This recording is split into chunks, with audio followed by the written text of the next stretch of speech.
You're listening to the Longer Haul Youth Ministry Podcast with Jody Livingston, episode number 27. I just can't keep all these plates spinning. I don't really understand what's happening. Welcome to the Longer Haul Youth Ministry Podcast, helping you survive and thrive in youth ministry. And now your host, Jody Livingston. Well, hey, everybody. Welcome to the show. Thanks for tuning in and listening today. Wherever you are and wherever this finds you, thanks for making this podcast today a part of your day. If it's your first time checking out the podcast and listening, well, thanks for coming over and checking it out. And if you're coming back, thanks again for coming on back. You can find me on Twitter at Jody Livingston, that's Jody, and over on the Facebook at The Longer Haul. All the links and resources that will be mentioned in today's episode, you can find at the show notes over at thelongerhaul.com/episode 027. thelongerhaul.com/episode 027. Man, I'm excited about today's episode. It's a situation I think a lot of youth pastors in particular find themselves in, where you are juggling multiple responsibilities, whether you are officially in a dual role position or you have just ended up that way for lack of others around you doing a certain responsibility or job. And so today we're going to talk to Justin Knowles about this issue of kind of being in a dual role situation. He specifically oversees college and youth. You may be in a situation where you're similar to that, or maybe you're overseeing children and youth, or you're youth in worship, or you're just the youth guy who does everything because nobody else does or will. And in any case, today's episode is going to be really, really helpful for you. We talk through a whole lot of things. We talk about the advantages to being dual role and having multiple responsibilities. We talk about the disadvantages, certainly, the struggles, what makes that difficult, some things that you can do to kind of be more effective and efficient in some of those things. And so a lot of great stuff here today in today's episode. But before we get to that, let me thank today's sponsor, which is Zorbe.com. That's XORBE. And man, if you haven't seen these yet, you need to go check these things out. They are, I would imagine, the world's largest beanbag chair, if you even want to call it that. Phenomenal. We have a few, and they have taken a beating and they just keep on hanging together, man, and hanging in there. Fantastic product for sure. Always full when there's students in the house, because we have one in our house, or in our youth room for sure. Those things are always full. So head over to Zorbe.com and check them out for sure. One of the best things we've ever bought for our youth room for sure. My wife would probably argue that it's one of the best things we bought for our home, which is, I know it sounds weird, but it's pretty awesome. We have a 7-foot long beanbag chair in our living room, and it is always full of people or kids or students or whoever. So if you head over to Zorbe.com, be sure to use the promo code TLH when you check out. That'll save you 10% on your purchase. And with all that said, we'll jump here into today's interview with Justin Knowles. Well, hey, Justin, thanks so much, man, for taking the time to come on the show. Welcome. Yeah, well, I'm so glad to be here. I'm happy that you decided that I'm worthy of this. This is awesome. This is so cool. Yeah, we're practically famous. The 2 or 3 people that listen, they'll really appreciate this. But man, I'm excited though for you to come on and share a little bit. I know you're in a role that a lot of youth pastors, I think, fall into even unofficially, and so I'm excited to kind of dive in today to this and kind of talk through a lot of this and these issues and kind of how this plays out. But before we kind of jump into that, why don't you take just a few minutes, introduce yourself, kind of your background and your journey in youth ministry to this point. Sure, yeah. Well, man, I've been in youth ministry since I was a teenager, like even helping out with like junior high when I was in high school. And leading small groups and stuff like that. But I've been in full-time ministry since I was 21, 28 now, and graduated from Azusa Pacific University out here in Southern California. Went and had a youth ministry degree. And like right at towards the end of that year, my senior year, I got hired at Christ Church of the Valley in San Dimas for the first time, because that's where I'm at now, and worked on the student ministry team there for 4 years, and it was awesome. I loved that church, and so for 4 years, and then for a little bit, I went down to Saddleback Church down in South Orange County, and worked on the high school ministry team there. First doing like the weekend experience stuff, and then I transitioned over into small groups, and that was awesome. Loved the team down there. Loved Josh Griffin. Love just Saddleback and what they do and what they represent and what they're doing. And then, but for 3 years down there, I kind of, had we could get into this in a little bit if you want to, but had a conversation with my wife, and all our families up by like San Dimas, Glendora, this whole area up here where we are now. And once she just felt like we needed to go home. So we started to pray about it, and another opportunity came up to serve at CCV, and I'm here now. But now, instead of just being on the team, I get to oversee junior high through college ministries, which is super fun. And I've been here, next month will be a year, which is crazy. But it's been so much fun. So fun. I get to work with a great team of people. And yeah, so that's kind of like the quick version of what that looks like awesome. Of my ministry stint. Yeah, so it's been fun. It's been great. It's great how often God speaks through our wives. It's crazy because sometimes I don't listen, and she's very good at listening, and really in tune with like what the Lord's doing in our family, and so it's a good deal. So on top of all that kind of stuff too, I get to write and do a whole bunch of stuff for Download Youth Ministry also. Cool. And blog and resources and stuff like that for youth pastors. So I get to do a whole bunch of stuff and travel with them everywhere. So that's super fun too. Grateful for them. That's super cool. So I think a lot of youth pastors end up in kind of a dual role, whether it's youth and children or overseeing kind of multiple ministries, even beyond kind of what we would deem like graded ministries, right? Yeah. Youth in college sometimes. And I think what happens even a lot of times is somebody goes on staff as the youth pastor, and, it's kind of slow going there those first few months. You're trying to get your feet under you, figure out who's who. There's a lot of things that you are able to do or how to do. And so you end up taking on a whole lot of stuff that nobody really has asked you to do. And then it just kind of becomes yours. Or I know, like, especially when I was first starting out in student ministry, we didn't have enough staff or enough, just financially, the church couldn't support to bring on somebody to work with our college students other than like a small group or Sunday school class. So by default, as a youth pastor, you just kind of carry that. And so you're managing multiple ministries, even though you're really not necessarily responsible for one. And right. that's tough, regardless of the size of your ministry. Absolutely.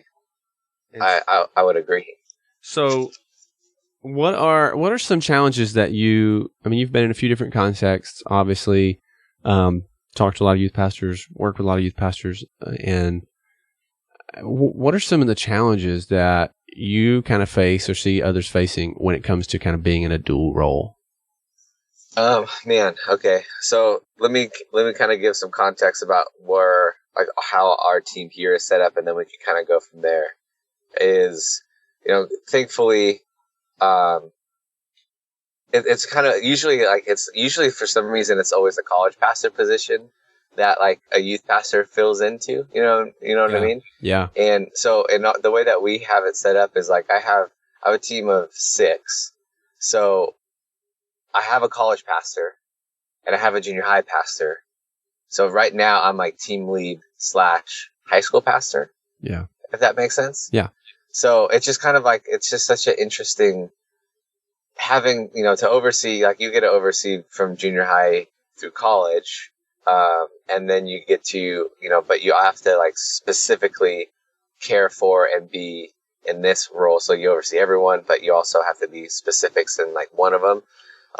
Like for me, like one of the biggest things is like, I'm still learning this, is like time management. I'm trying to figure out what the best way to care for our team, to care for our volunteers in each of those ministries. And, I'm speaking every week in high school, or someone might be speaking every week in college or whatever, junior high or whatever. But, so it's on top of your normal meetings, on top of your team meetings, and making sure everyone, your volunteers and stuff are set, but also writing a message every single week, along with, or sometimes for some people it might even be two messages, if you're overseeing student ministry and college ministry. And for me, it's just been like the time management's a big one. I'm still learning what that looks like. And I don't think I've figured out like a really good schedule that works for me yet. Yeah. And, part of that is too, because I don't have an office right now because they're redoing ours. So that throws off. So you're like every other youth pastor in the world. Yeah, basically, you have no office, or you're in the closet. Right. That is your office. I'm so mobile right now that the people, like, it's to the point now, it's kind of sad where I walk into Starbucks and they have my order ready because that's like where I work most of the time right now because I don't have a space.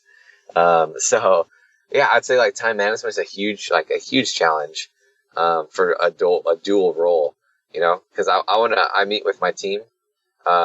We meet once a week to make sure we're on the same page, but then a dual role is like I want to make sure that everyone's good, so I meet with everybody individually as well for like coffee or lunch or whatnot, try to be very intentional, and still have other meetings that I get called into for being like the department head, so like with executive pastors and whatever other meetings that they want you in.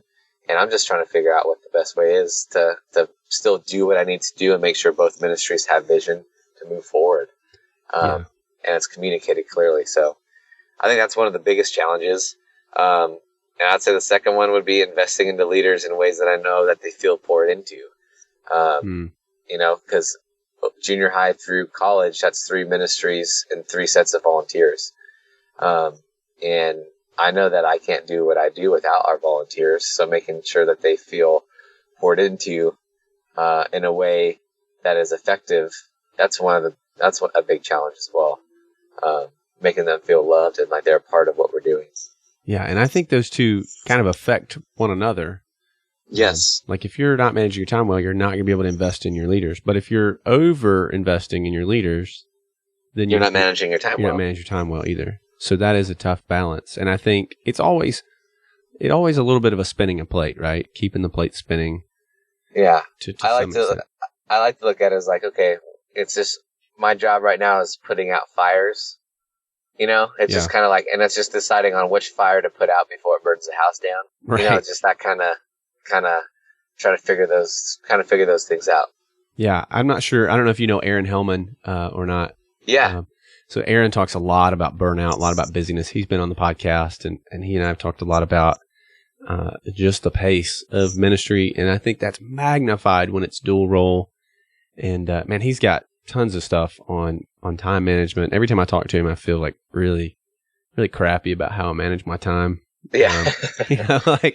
But for me, I think because I think, like I said, to an extent, every youth pastor deals with multiple responsibilities beyond kind of the youth, whether it's even within the context of your youth ministry. If you're just focused on, like if you're just a high school pastor and you have nothing beyond that, you're still having to manage your teaching, right? Your prep time, your leaders, investing in those students, campus stuff. You've got volunteers. There's still a lot of things. So I think for me right now, what's working for me is just kind of blocking my time. So I know like Monday mornings we have staff meeting. So until after lunch, I got nothing. But after that, I can do some little piddly stuff that's carried over from the weekend, return some phone calls I need to. Then like Tuesday is not youth ministry day for me. Tuesday is, like maybe right now I'm working on a big project for us kind of on our web stuff. So that's like Tuesday is web day, right? And then Wednesday is all student ministry day. Thursday is this day. And that sometimes that changes from week to week depending on what's going on. And it doesn't always break out as nicely as it sounds either. But I think setting aside time for me to say, okay, I'm going to focus on this right now and nothing else has been really, really helpful. But man, you're right. It is hard. Yeah, that's what I've had to learn how to do. It's just kind of like, because I do want to hang out with, I'm a people person, so I want to hang out with leaders, coffee, lunches, and stuff like that. And I've had to learn how to say no to a lot of things. Yeah. And just say, no, I can't do that. I need to, this time is my message time. Or no, I can't do that because this time is, I go to lunch. I can't do lunch today because I go to lunch with our junior high pastor. Right. Just like those kind of, having a full on schedule. And like you said, block out. I think that's a really, really big deal. Have you read the book, The One Thing, by, I think it's Gary Keller and maybe Papasan is his name? Papasan? I don't think so. Man, it's a great book, and it kind of addresses this issue. And essentially, there's one statement, or kind of the premise, the main thrust behind the book is, what is the one thing that you will say no to all other things for? Like talking about, kind of your priority. Like, what is the one thing right now that is most important, that is so important that you will say no to everything else for it? And man, I started thinking about that. And in ministry, there's not ever just one thing, right? Right. But maybe for today or for this moment or for this time, there's one thing. And I'm going to say no to everything else because I have to do this one thing. Right. Man, it's a great book. But I think we all struggle with time management. And youth ministry in general takes a beating for the stereotype of just being disorganized and kind of fly by the seat of your pants kind of thing. And that definitely doesn't help with your time management if that's kind of how you are and where you live. Right. Yeah, I've learned to live off my calendar. It's just that kind of, like, I have to write it all down and it's in there. Yeah. And, if I don't write it down in there and I don't have it blocked off for, like, I have to even write, 2 hours sermon writing, this, from 10 to 12. And that it's kind of helping me, so that way I know, I can't have a meeting here or I can't schedule a meeting here. You know what I mean? So, I literally write it all in my calendar, which has been super helpful. Yeah, I have. So beside my desk, a big whiteboard, and then I always have kind of a notepad somewhere near my desk. So as I've blocked off that time, inevitably, it never fails. As soon as I start and really start making some progress on one area, I think of something I need to be doing in another. And so having the whiteboard, having the notepad to be able to, or in my phone, stick that in Evernote to come back and be able to, okay, I can table that, write that down so I don't forget. When I'm done, then I can come back to that, those types of things. And yeah, the longer I'm in ministry, the more important my calendar has become, the more organized, the more I just have to be intentional with that because, man, if you don't manage your time, it will manage it for you. Mm-hmm. It is not good. And destroy you. Oh, absolutely. Absolutely. So there's obviously challenges, right? I mean, right. Anytime you're doing that. What about advantages of that? Are there advantages in being kind of over multiple ministries? Yeah, I think the advantages definitely outweigh the challenges. Because I get to, the way that I like to think about it, hopefully that I get to be in this role for a while. And, I get to think through and hopefully be able to see our students through the next 10 years of their lives. The way that the kind of bigger scope of it that's awesome. I get to be part of or be ahead of this team that the moment that a student enters 7th grade, that we'll take them all through their most awkward years, through all their challenges from junior high, walk them through high school towards graduation. And then if they stay around, because we live in a pretty good college town, so there's 5 universities within driving distance from us. So there's a lot of kids that stick around. And we get to see them through junior high, through high school, through college. And that's 10 years of their lives where we get to be invested in them and get to know them and pour into them. And in the big scope of things, I think that's one of the coolest opportunities that our team has and our volunteers have. I mean, just think about like 10 years of that's like at that point, that's more than half their lives. Yeah. So that we get to be a part of that and get to develop and develop them and disciple them and have services for them for those phases of life. And I think that's awesome. And we get to being in that dual role, rather than if you were like siloed or something, you'd only see them through high school and then, you keep in touch with them, but you wouldn't be like, you got a whole brand new set of freshmen coming in, right? Then you have to focus on them. But this in my role right now where, I have people overseeing like junior high school, college, but I get to be a part of like the whole shebang. And I think that's awesome. So when you're sitting down and at that point, okay, knowing that you have all these ministries there, you're sitting down kind of thinking through, casting vision, really praying through a lot of that. That's intentional on your part, I would imagine, when they come into my ministry in 6th, 7th grade or whatever, through the time they leave. By the time they leave, like we're hoping to see these things. Yes. And everything's kind of building into that. Oh yeah, absolutely. Like this has been like, for example, we've been like our Wednesday nights, we do junior high and high school together for majority of the night, and then we split for teaching. Yeah. So for the most part, like our student ministry team, we do everything together. So we're we do all like the new set. We just had a whole bunch of new 7th graders come up. So, all of us do the parent meeting. All of us do, talk about, to ease the parents' minds about coming up here with a whole bunch of kids.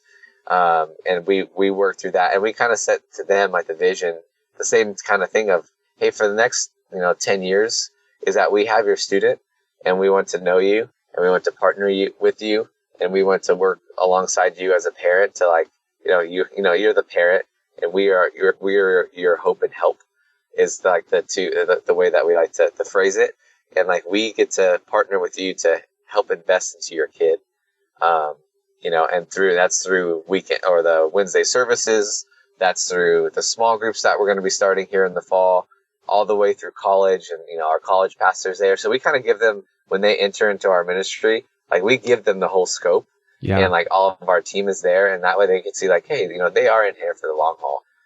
Here we have the next 10 years with them, and they feel comfortable with that, and I love that. That's so much fun to be able to do that. That's the first year that we kind of really did that with all them. So, and we've been trying to be very intentional with that. Same thing with our small groups and leaders and all that stuff that we could. Potentially a leader, ideally in the perfect world, will go from 7th grade to college, like with the same person pouring into them. How awesome would that be? Yeah. So yeah, I would say that's one of the on like the higher, the 10,000 foot level. I think that's one of the major advantages of there, and being sticking with it to see them through it. Yeah, I think that goes a long way with the parent too, to sit down and say, hey, listen, you're not just coming into the ministry, and because I think as a parent, you come into that and you say, okay, this is new for my kid, and you're kind of just thinking about the right now, like it's new for them right now. This is a whole, you're mindful of what's coming and kind of fearful coming in, but you're really just focused on the right now. So to be able to sit down as a ministry and say, hey, look, we're here and we're going to be pouring and investing in your student, your kid's life for the next 10 years. And we want to partner with you and know you not just now, but for the next 10 years. I think that goes a long way with parents off the front end.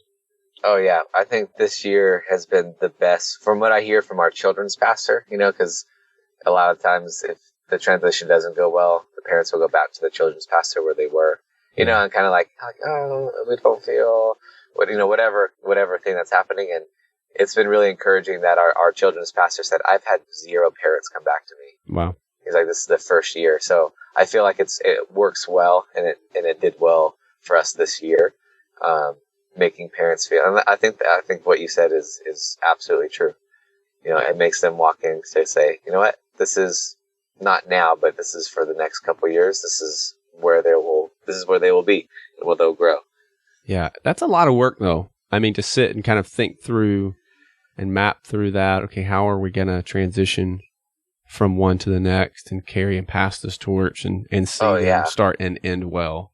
Yeah, and that's part of like what I love, and I think this is part of the second advantage of it is that we have a team of people who care about that 10 years. Yeah. So a lot of when we do our big fall planning or summer planning or whatever that looks like, we don't do it siloed. Everyone on our team speaks into all areas of our ministry. That's nice. So, so that way, our college pastor is speaking about transitions for junior high. Our junior high pastor is talking about transitions into college, stuff like into high school or to college. And I feel like as our team does that, that means they care and they know what's happening and who is coming. So it makes it that we don't feel siloed, that we do all of our big planning and calendaring together. And that helps us be strategic from junior high through college and transitions and planning and sermons and events and all those kind of things. Like, I think that's helped us be very intentional with that time. So as you're sitting down and talking through that and kind of casting that to your leaders, how hard is it to get them to buy on and buy into this idea of because, okay, so let me back up. Let me ask this question first, and then we'll come back to that. Okay. Where's the line? Okay, because I love that 10-year process and that long-term vision and that long-term goal. I think that's extremely healthy and beneficial for the church and for those ministries. But I mean, where's the line of separation? Because you've got all these ministries kind of under one umbrella, right? Right. But they still have to kind of distinctly be able to minister to their age group, to their people, or their right. silo. Like, how does that play out? I can only speak into our ministry, Sure, and the way that we go. So when we do plan, like that happens. Like I plan in trimesters. So we plan for fall, we plan for spring, we plan for summer. yeah, that happens 3 times a year. So like when everyone's part of like the bigger planning, that's the 3 times where we'll spend all day sitting down and dreaming and working through like what transitions look like. And that's kind of like to make sure that everyone's on the same page. yeah. Other than that though, our junior high pastor, he is doing junior high pastor things. So he's on campuses, he's working on his message, he's working with his leaders, and he's doing like his individual situations. So right now I'm acting high school pastor. So I'm doing that with our leaders. I'm writing my message. I'm investing into our high school students, and we have a college pastor. So they kind of do like their own, we cast like the big vision a couple times a year, but then throughout the year, they are executing whatever they feel is necessary in their context to execute that vision on the day-to-day basis. Does that make sense? Yeah, yeah. So like there's that line of, we do it all together, but there is like they are still responsible for their area. Yeah. And, as long as we're moving, I'm pretty chill, like a lenient, like, hey, your ministry better than anyone else. So do what you have to do to execute where we're going. As long as we're moving headed towards the overall vision of like our ministry, then man, put your head down and go and do what you need to do. Like, run stuff by me, of course. Do I have the ability to say no? Absolutely. But I try not to do that because they know where they're going and where they're headed, on the ground. Yeah. I think, a lot of times, especially if you're kind of a one person show, right, and you're overseeing those, a lot of times it becomes really difficult to distinguish, particularly from the youth ministry and the college ministry. Yes. And you just have students who kind of never graduate the youth ministry. They're just perpetual youth ministry groupies. Yeah. And then they're like leaders, right? Yeah. They graduate and they just become your leaders, and they never really move beyond the youth group. And so I think it's really important that while you do have this long-standing vision, that you at least have some type of distinguishing ministry and characteristics for those students who kind of graduate out. Yeah, I mean we have a rule where you can't serve in student ministry for a year after you have to be in college a year before you come back and serve. Yeah, we have the same. We have Yeah, the same so for us. it's just kind of like that separation, like you're talking about. Say, okay, you're done here. Yeah. You know, it's time to move on. Like time to go into college ministry. Time to separate yourselves from this. You can come back in a year, and you know, hopefully that would be awesome because college students pouring into, you know, the younger students would be great. But there definitely needs to be that year separation, I think. And it sounds like you sound the same thing. Yeah. So when you come and you sat down, I mean, was that kind of already in place, kind of that long-term vision when you got there and you kind of inherited that and just took it further? Or was that something that you kind of came in and said, hey, we need to look at this differently and kind of cast that? I wouldn't say that it wasn't there. I would just say it wasn't clearly described that like that, if that makes sense. So like the thought is, you know, it's just assumed because it's college or junior high through college was just, it was the same department that it was assumed that way. Right. But like to actually like sit down and say, hey guys, this is like big scope. This is kind of like, do you realize what we have the opportunity to be a part of? You know, it just kind of setting like and clarify, you know, what we're doing, what the overall vision is, what we're doing. What does the transitions look like from, you know, from 6th grade to 7th grade when they enter our ministry, and what does that look like when high schoolers leave our student ministry to go to our Thursday night college nights, and what does that look like, you know, college young adults, so what does that look like? So how old is someone too old to come to college ministry? You know what I mean? Yeah. Like, trying to work through, like, okay, what are the distinguishing points to say, okay, you're out of this season, now you're in this season within our ministry. That's kind of, we've been doing that a lot this year, trying to clarify what that looks like. And I'm sure that went very smoothly with no pushback or nobody really complained. Yeah, it was crazy. No, I'm just kidding. there's always pushback, and you know, leaders have a certain way, you know, volunteers, especially those who have been there for a while, think that they know, you know, granted they make some great points, because they know, they've seen it, they've seen what works, they've seen what doesn't. Yeah. You know, maybe whoever was there previously tried some stuff and like that didn't work. So, and you come in and try the same thing or something very similar, and they just like, nope, that's not going to do. Yeah. You know, but just kind of working through conversations. I'm convinced that everything can be solved through conversation. Yeah, I'm with you, man. I think almost every conflict, I think every conflict generally comes down to miscommunication and misunderstanding. And so just a real heart-to-heart, open conversation, which they're never fun. No, they're not fun always. Not all of them. Some are, but most, if there's conflict, those conversations generally do not start fun. But man, I've seen God use those conversations to turn, you know, a leader who was really opposed into, man, the biggest fan and supporter. And it just took a conversation and some time. So I think that's good. That's great. Okay. How about, so then coming back at one, we kind of said, okay, we give them a year and then they can come back, right, to serve in the student ministry. What kind of roles are we looking at there? What kind of, you know, is everybody who's been out a year says, hey, I've been out a year, I'm back now, let me serve? Like, how should that look? Yeah, well, man, we're still working through that. This year for me, like I said, I've been in my current position for a year. So I'm just starting to see like who's coming back. Because right when I got here is when the graduated seniors last year. Now this would be a full year that they're out. Right. So our volunteer process, we have them go through, even though we know them, and even though that they've been through our ministry, we still we have them go through, we have an application process. We have them fill out the application. We have them sit down and we have them go to, sit down and have a one-on-one background check, have them go through like the whole process that we do with all of our volunteers. And for a college student, where I tend to push them towards is, you know, if they want to do high school, like we could talk about it, but I push them towards junior high. Yeah. Just because there's more of that age separation. Yeah.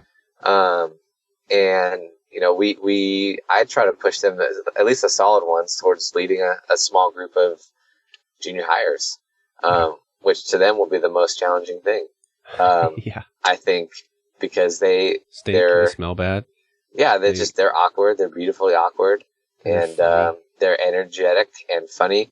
And I think that for me, as far as like discipling a college student, I think if they're solid enough to put them into a junior high small group, man, they will grow.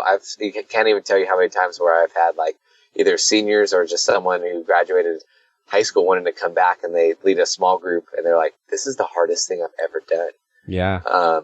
But it's awesome because they both grow. They come in to try to figure out, how are they going to help these junior hires, but junior hires end up helping them and helping them grow, and it's one of the coolest things. We had a student few years ago go and serve on summer staff at the camp that we go to, and I think like maybe the second week of camp, so past staff training, they're in camp. I get a phone call, and it's the student, and they say, "I just want to tell you that I'm so sorry that I never knew all the things that you dealt with and had to put up with, and how difficult it is to do what you do day in and day out, and how exhausting it is. And I just want to tell you, I'm grateful and how thankful I am for all of your investment, in me and other students. And yeah, nothing will gain you support from students like having them do ministry. Right. Yeah, and I think that's one of the coolest ways that you can get them plugged in and continue to pour into those, especially if you just do student ministry, that you could still continue to pour into when they leave your ministry, that now they are your leader, and then they kind of help you realize like this is what we went through and what the process is of like discipleship, which is messy sometimes. For sure. And I'm sure too, like you're putting those guys with small groups, but they're not like, hey, here you go, free reign, go. Like there's some mentoring there. Oh yeah, absolutely. Like they go through our whole system. They go through our process. They are at all of our leader meetings and trainings and stuff like that. So it's a continual process where we still get to just another opportunity to get to invest into them. Yeah. But this time just as a leader, but now they know you, and like they know, they only saw the production side of things before. Now they're in the behind the scenes, preparation, and okay, this is what it takes to run a ministry type deal. And it's pretty cool. It's super fun. Those conversations are always the best. And does that help? We talk about kind of that separation. Does having them come in and go through that process of kind of things on the leader side, going through kind of all those hoops, I guess, if you will, to get to there. Does that change that dynamic? Do you see that change the dynamic and kind of increase some of that separation? Yeah, absolutely. Because they feel like, like, wait, like, me. You know what I mean? Like, right, like what do you mean I have to like fill out an application and like sit down and interview? Like, it's just kind of like, no, like this is a separate thing now. This is not, you're not a student now. You're going to be a leader, and this is what that means. Yeah. And I'd say for sure it helps in that process. Like for example, we just had a girl come back, and very involved, even as a high school student, very involved in our ministry, and she went through the whole sit down and kind of like, we're like, I have to fill this out, like, and we're like, yeah, like this is part of our deal. And I feel like in that moment, she kind of realized, or she told us later that she realized like, okay, like this is like a bigger deal than just coming to hang out. Yeah. Like, all of our leaders, it's kind of more of like like you were saying, like an appreciation, not even for our staff, but for our volunteers who choose to be there. Yeah.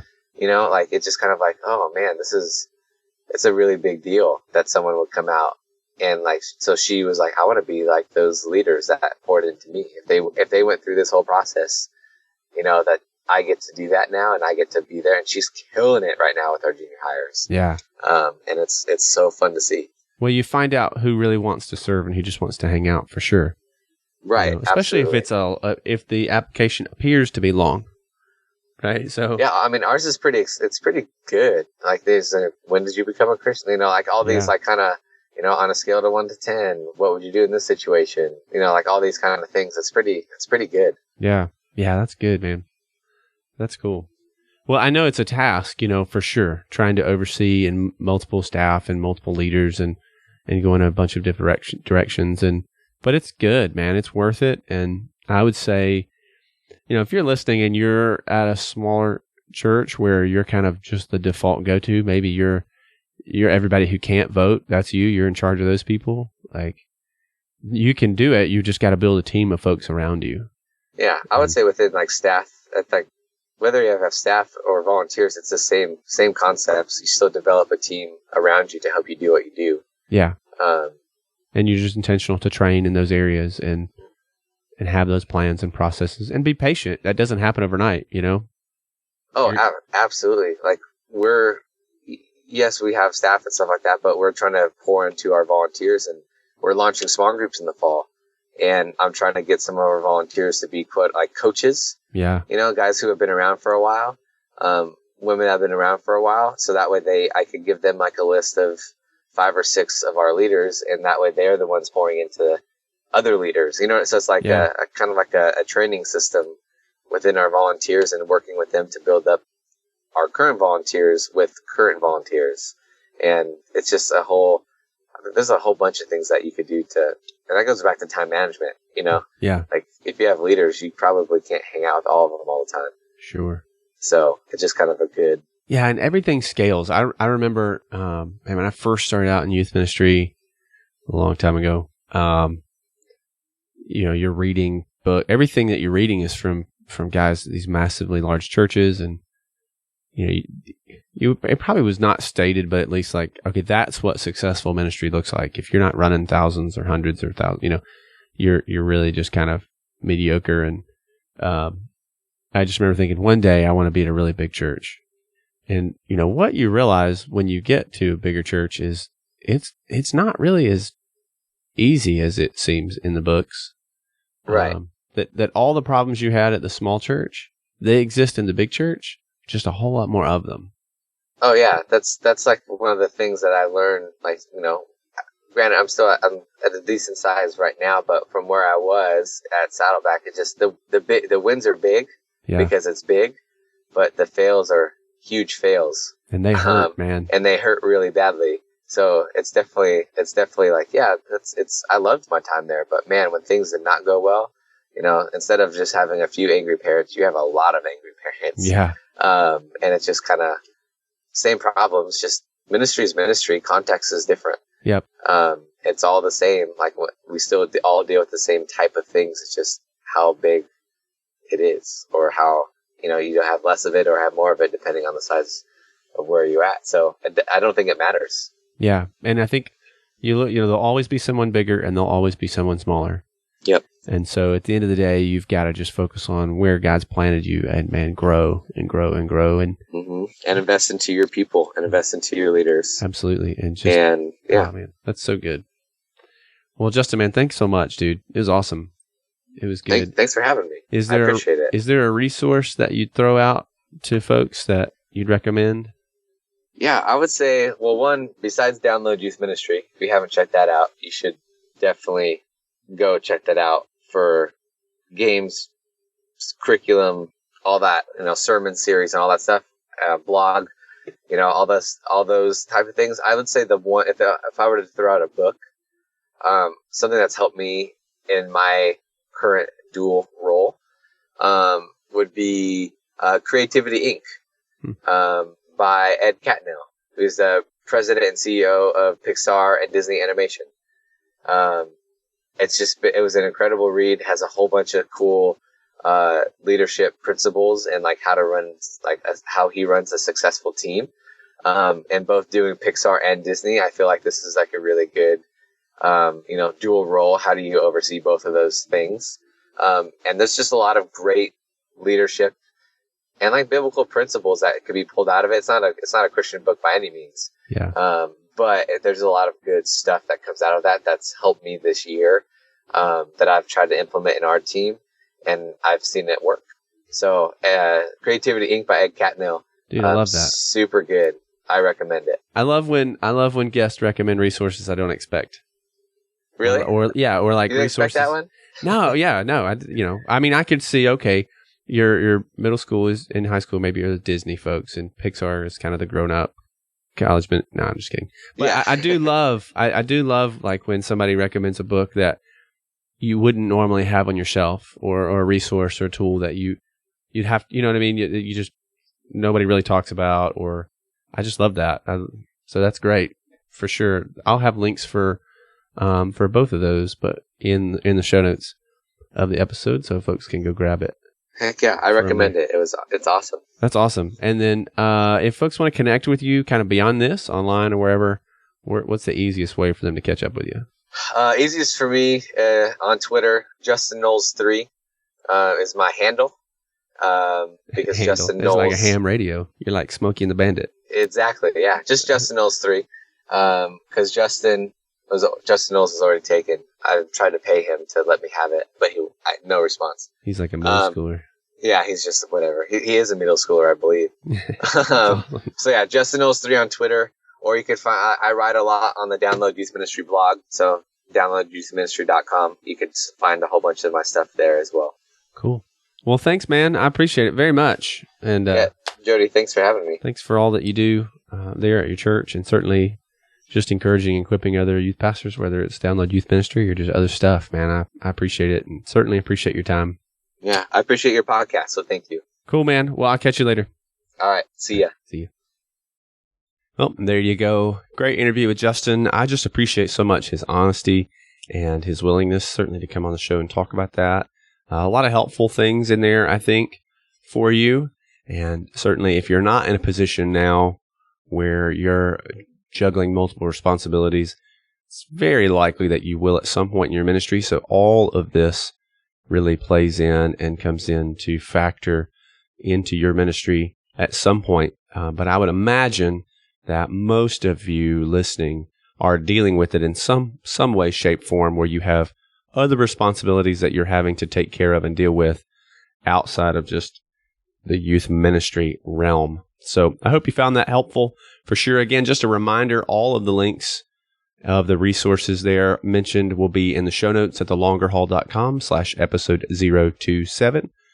And then if you're enjoying the podcast, if you're finding it helpful, please head over to iTunes for me and write a review, leave a review there.